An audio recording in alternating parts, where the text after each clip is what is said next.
Hello everyone, and welcome to the bonus episode of Let's Play Mega Man X2. Violin with no upgrades. I think the third hardest boss in the series, but I haven't played X8, so there might be harder guys there. And joining me for this is Skyzo. How you doing? Hello everyone, I'm doing well.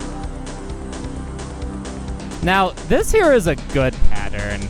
When he jumps on a platform like this, and he doesn't change the platform set, well, yeah, first of all, the Mace tail does an insane amount of damage, but otherwise, you basically have free shots at him, because he can't easily hit you from here. Right, well maybe you are safe, as I trust you, but yeah, that giant mace basically swinging around is still very scary. So if I was playing this for the first time, I would make I don't think I would play very well. Well, one of the big keys is looking for how he moves his head. When he looks up, that's the scary one, because he goes forward. You don't really know what angle forward that he's gonna do, but it's generally forward. The overhead swing, on the other hand, is basically the same every time. We want the overhead swing. So you look for how he turns his head. And one of the other secrets is damage boosting, because see, contact damage is literally half of what his mace damage is. So sometimes when I'm in a tricky spot, I'll intentionally damage boost through the other attacks. I see. And I like that you have like a scoreboard. That's nice. Thank you. And one last rule is that he always spawns the same 3 sets of platforms in the exact same order. Unfortunately, the first one he starts off with is the one that's the most generous to us. So if you know the general movement for how to work around set number 1, your win rate will go way up. Because see, this is the one. And this one, however, is the worst, because just about anything can happen, and the corner of the room is kinda safe, but the safety window is very small, and unlike the last time we fought him, he can always just snake that tail along that block, since his angle isn't always completely consistent. It's why this fight is harder than when we fought him last time. What I notice, I basically have 2 comments on this fight so far that I caught wind of, and that is the platforms. Actually, I didn't even notice them, and the screen shake is very, well, it can be disorienting, I feel. Indeed. I almost wish I could have put in the sound effects when everything crashes into the wall, but unfortunately I couldn't figure out how to mute the music channel in BizHawk. SNES X allows you to do it, but BizHawk, not currently. Well, you can technically do that in, like, with pretty much every game, but you have to dig around with the hex, the hex values of the game. Yeah, and I couldn't figure out how to do that. But yeah, this guy is basically a walking earthquake. Indeed. Damage boost. Also do lots of pause buffering, especially when he spawns sets 2 and 3 of the platforms, because unfortunately you don't get as much practice with those as you do with the first set, because sometimes he'll just leave platform set number 1 on for the whole fight, and you'll just kill him. Right, yeah, I also noticed that even though he's on the upper right corner of the room, his mace still has full range of the room, so that's bad news for you. But sometimes you get stuck like that, and you just get an easy victory. This guy has general rules, but he's also very unpredictable. Much more so than most of the other bosses. If those go by a script, this guy goes by improv. Yeah, absolutely. That's where his difficulty comes from. is you basically, like, also his mace is very fast, so it's very difficult to dodge.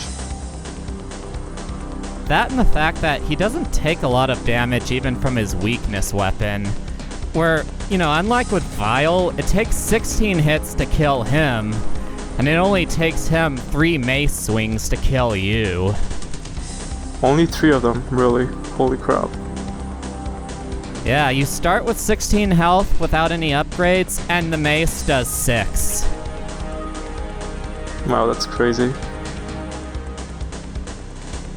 And if you'll notice, the times I tend to lose are the times when he gets in really close, because at that point you kind of have to damage boost past him to get to the other side. And I had this bad habit of only damage boosting once. Probably what I should have done was just take 2 strikes of the contact damage so I could ensure the mace doesn't hit me, because that seems to be what ends most of my runs. Yeah, I can see that. It's actually kind of interesting how, you have to use his contact damage to your advantage. It just goes to show how difficult he is. Indeed. Like right there, I had a big enough lead on him at some point that I figured I'd just stay inside him, because I knew I would kill him before his contact could kill me. Right, that's smart.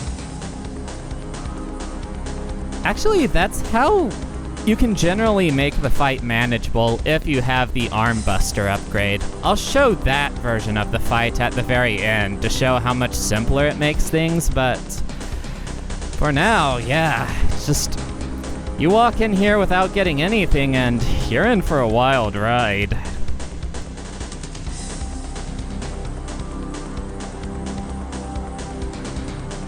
I'd be very impressed actually if you could fight him like this. Yeah, like without getting hit, because it's very difficult. Without tool-assisted tools.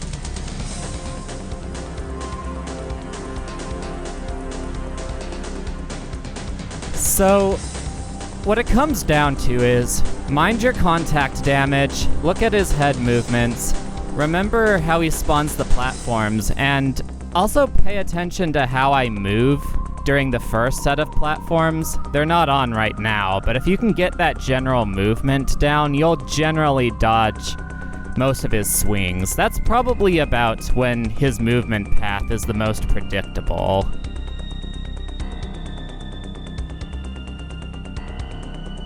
Yeah, I did catch on to that. This set isn't so bad either. It's just because the angle of the forward swing is very random, you don't know if it's gonna go under that lowest block or over. Right, so when you say set, I'm guessing that it's like those platforms are not completely random. There's like only a few configurations of them. Correct, and they always spawn in the same pattern before looping back around. Right, so I would imagine that memorization also plays a role in this fight, which does make, I do think it makes it fairer for the player. Indeed. All in all, I think this is one of the best designed boss fights in this series. It's one of the hardest, but unlike the other 2 examples that are harder than even this, it's completely fair. He has just enough rules to where you can generally...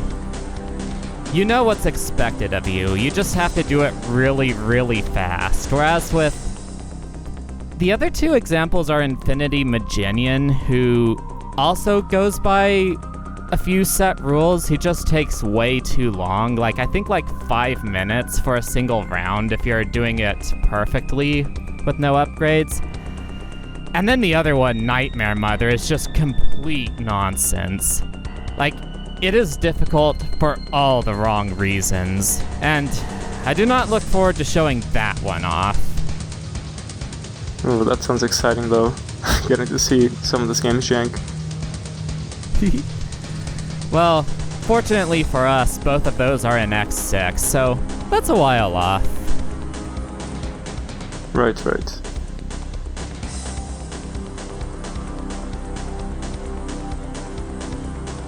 Alright, so this is the last one. I decided to do 12 fights in a row. After that, I'll show you just how much easier things are with the Arm Buster upgrade. Even with just the Arm Buster upgrade, you don't really need anything else. Yeah, I saw that on the last episode. It's kinda crazy how much it trivializes this fight. Well, that and the fact that I have all the health upgrades and the armor and all that. The armor helps a lot too. It turns the Mace tail from a 3-hit KO into a 4-hit KO, and also turns the contact damage from 3 to 2, so... You know, that itself would also be helpful. Yeah, I mean, pretty much any damage reduction on this fight is very helpful, since you take damage very often, typically. Yeah. Okay, well, that was all very exciting. I won about 66% of the time. Now let's see this fight with the Arm Buster upgrade again, even without any health upgrades. It's gonna be night and day. Oh yes. I mean, it's a little technical, but not nearly as much demanded of you. So dash to him right away. He always starts this fight by spawning a platform. And basically you're just pause buffering until you know he's about to throw something like right there. And then you just walk inside him. And try to stay inside him. The Mace does 6, his contact does 3. And it takes you about 8 hits to kill him and about 6 hits for him to kill you. So there's some technique, but yeah, much, much easier. You know, that's actually not that big of a difference than I thought it would be. Yeah, you do have to be a bit technical with this one.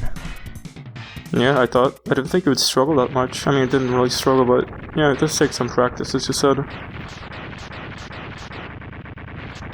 Anyways, that is Violen, the 3rd hardest boss in the series in my opinion.